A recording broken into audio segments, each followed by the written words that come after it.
दोस्तों बहुत अच्छी खबर है, इनकम टैक्स डिपार्टमेंट के द्वारा रिफ़ंड देने शुरू कर दिए गए हैं। तो इस वीडियो में इसके बारे में डिस्कशन करेंगे। आप इस वीडियो को अंत तक ज़रूर देखें और सभी लोगों के साथ शेयर करें ताकि वो भी इनकम टैक्स का रिफ़ंड ले पाएँ और इनकम टैक्स की कॉम्प्लायंस कर पाएँ। रेगुलर अपडेट के लिए CA Satbir Singh YouTube channel subscribe कर लें और नोटिफिकेशन बेल भी प्रेस कर दें। दोस्तों जब भी आपकी इनकम टैक्स की रिटर्न प्रोसेस होती है तो उसके बाद आपको इंटीमेशन मिलता है। दोस्तों यदि आपका रिफ़ंड होता है तो इंटीमेशन ग्रीन कलर में आता है। दोस्तों यहाँ पे आप देख सकते हैं कि टैक्स पेयर को इंटीमेशन मिल गया है इनकम टैक्स डिपार्टमेंट से। ये जो ईमेल आती है वो intimation@cpc.incometax.gov.in से आती है। तो जो भी आपका रजिस्टर्ड ईमेल आईडी है इनकम टैक्स के पोर्टल पे उस पर ये इंटीमेशन भेजा जाता है। दोस्तों आप यहाँ पे देख सकते हैं कि टैक्स पेयर का रिफ़ंड है असेसमेंट ईयर 25-26 के लिए। दोस्तों इसके लिए आपको इनकम टैक्स के पोर्टल पे ही लॉगिन करके चेक करना है। व्यू फाइल रिटर्न में आप चेक करेंगे तो आप पाएंगे कि यहाँ पे टैक्स पेयर ने 11 जून को रिटर्न फाइल की थी और 4 जुलाई को प्रोसेस कर दी गई है। तो इस प्रकार 1 महीने के अंदर रिटर्न प्रोसेस हो गई है। तो जिन व्यक्तियों की रिटर्न प्रोसेस नहीं हुई है उन्हें धैर्य रखना है, क्योंकि इनकम टैक्स डिपार्टमेंट कम से कम 30 से 45 दिन लेता है इनकम टैक्स की रिटर्न को प्रोसेस करने में और रिफ़ंड को रिलीज़ करने में। दोस्तों यहाँ पे जब इंटीमेशन जारी हो जाता है तो इस प्रकार से ऑर्डर भी आता है। तो आप यहाँ पे क्लिक करके इस ऑर्डर को डाउनलोड कर लें। दोस्तों इसे ओपन करने के लिए आपको अपना पासवर्ड एंटर करना है, पैन नंबर स्मॉल लेटर में और उसके बाद अपनी date of birth DD MM YY format के अंतर्गत। तो दोस्तों चलिए देखते हैं कि इंटीमेशन में क्या आया है। दोस्तों जब हम इंटीमेशन ओपन करते हैं तो यहाँ पे रिफ़ंड आया है टैक्स पेयर का। जब आपको रिफ़ंड मिलता है तो यहाँ पे रिफ़ंड का अमाउंट मेंशन किया होता है ग्रीन कलर में और यहाँ पे रिफ़ंड सीक्वेंस नंबर भी होता है। दोस्तों अगर यहाँ पे रिफ़ंड सीक्वेंस नंबर 0 आ रहा है इसका मतलब है कि आपका रिफ़ंड होल्ड कर दिया गया है या फिर एडजस्ट कर लिया गया है। तो यहाँ पे रिफ़ंड सीक्वेंस नंबर का होना बहुत ज़रूरी है। दोस्तों ये रिटर्न ITR 1 फाइल की थी टैक्स पेयर ने, क्योंकि अभी तक सरकार ने ITR 2 या ITR 3 फाइल करना अलाउ नहीं किया है। तो यदि आप ITR 1 या ITR 4 फाइल करने के लिए एलिजिबल हैं तो आप टाइमली फाइल कर दें ताकि आपका रिफ़ंड जल्द से जल्द आ पाए। वैसे डेट दोस्तों सरकार ने एक्सटेंड की है, 15 सितंबर 2025 तक डेट है रिटर्न को फाइल करने की, लेकिन आप जितनी जल्दी रिटर्न फाइल करेंगे उतनी ही जल्दी आपका रिफ़ंड आएगा। दोस्तों यहाँ पे आप देख सकते हैं कि इंटीमेशन की डेट लिखी है, किस दिन टैक्स पेयर ने रिटर्न फाइल की थी। दोस्तों जब आप आगे जाते हैं तो आप देखेंगे कि इसका ब्रेकअप दिया गया है, यानी कि जो रिटर्न टैक्स पेयर ने फाइल की थी और जो इनकम टैक्स डिपार्टमेंट द्वारा कंप्यूट की गई है यहाँ पे आप देख पाएंगे। तो यहाँ पे टैक्स पेयर की टोटल इनकम 7 लाख से ज़्यादा है, इसलिए उसकी टैक्स लायबिलिटी भी आ रही है यहाँ पे, क्योंकि उसने न्यू रेजिम ऑप्ट की है। दोस्तों यहाँ पे जो टोटल टैक्स पे किया गया है TDS जो कटा है वो आ रहा है। तो इस प्रकार जो एक्स्ट्रा आपका TDS कटा है टैक्स लायबिलिटी से ज़्यादा है TDS, तो उस केस में आपको रिफ़ंड मिल जाता है। तो रिफ़ंड ज़्यादा अमाउंट का दिया गया जितना क्लेम किया गया था, क्योंकि सरकार ने इसके अंदर इंटरेस्ट भी शामिल किया है। यदि आप डिटेल में इस इंटीमेशन को देखेंगे तो आपको पाएंगे कि यहाँ पे कौन सी इनकम आपने डिक्लेयर की है वो यहाँ पे दी होगी, कौन सी प्रोसेस की गई है किस हेड के अंतर्गत वो यहाँ पे दी होगी। तो यहाँ पे टैक्स पेयर की पेंशन इनकम थी तो उसमें न्यू रेजिम में जो स्टैंडर्ड डिडक्शन है वो मिल गई है, तो income chargeable under the salary आ गई है।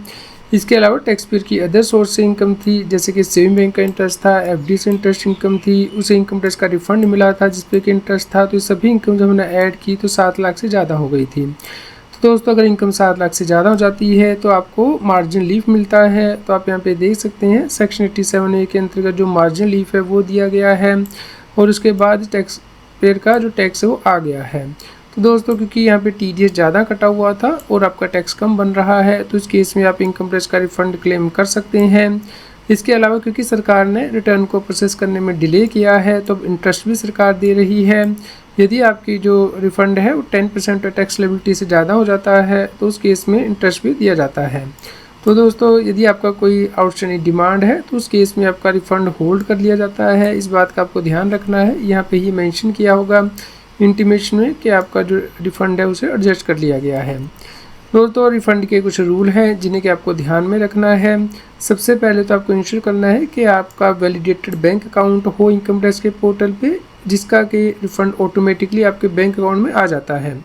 नॉर्मली इंटीमेशन के आने के बाद 15 दिन लगते हैं रिफ़ंड को आने में।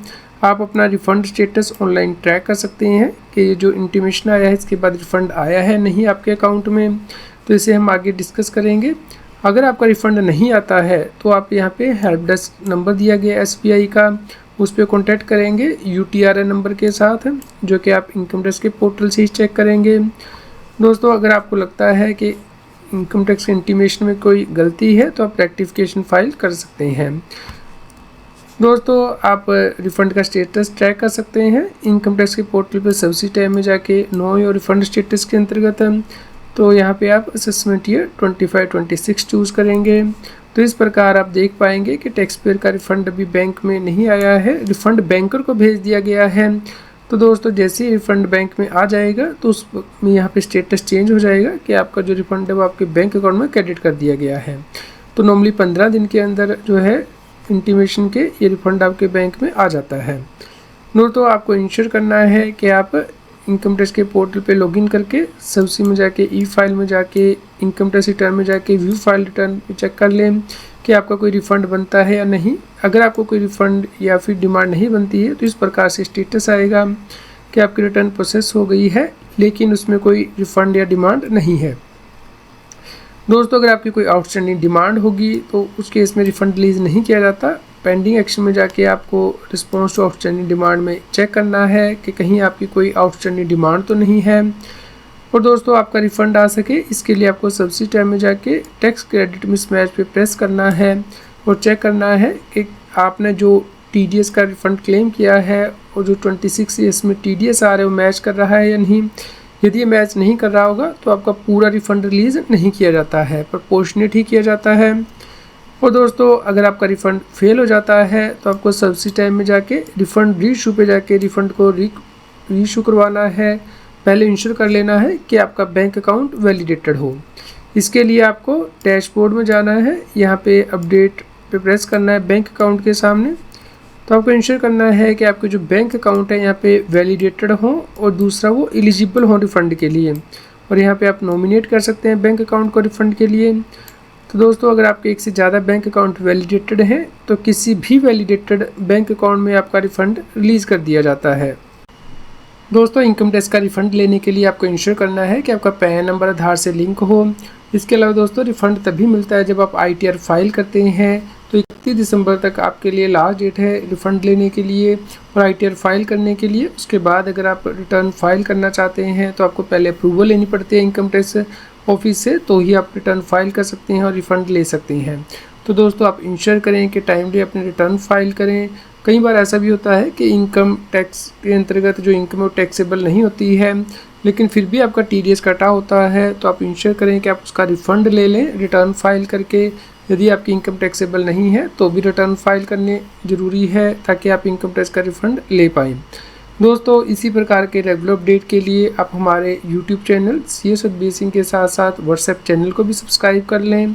QR कोड स्क्रीन पे भी दिया गया है, लिंक कमेंट पे पिन किया गया है ताकि आपको रेगुलर अपडेट आपके मोबाइल पे ही मिलते रहें। इनकम टैक्स की और अधिक जानकारी के लिए आप CS बेसिंग यूट्यूब चैनल पे जाके प्लेलिस्ट में जाके टॉपिक वाइज प्लेलिस्ट देख सकते हैं कि इनकम टैक्स में कौन से नए बदलाव हो रहे हैं, जैसे कि इनकम टैक्स अपडेट के अंतर्गत या फिर डायरेक्ट टैक्स कोड के अंतर्गत। रेगुलर टैक्स अपडेट के लिए इस चैनल को सब्सक्राइब करें। आप हमें टेलीग्राम ऐप CS बेसिंग टैक्सिल पे ज्वाइन कर सकते हैं ताकि आप GST और इनकम टैक्स के रेगुलर अपडेट अपने मोबाइल पर ही प्राप्त कर सकें।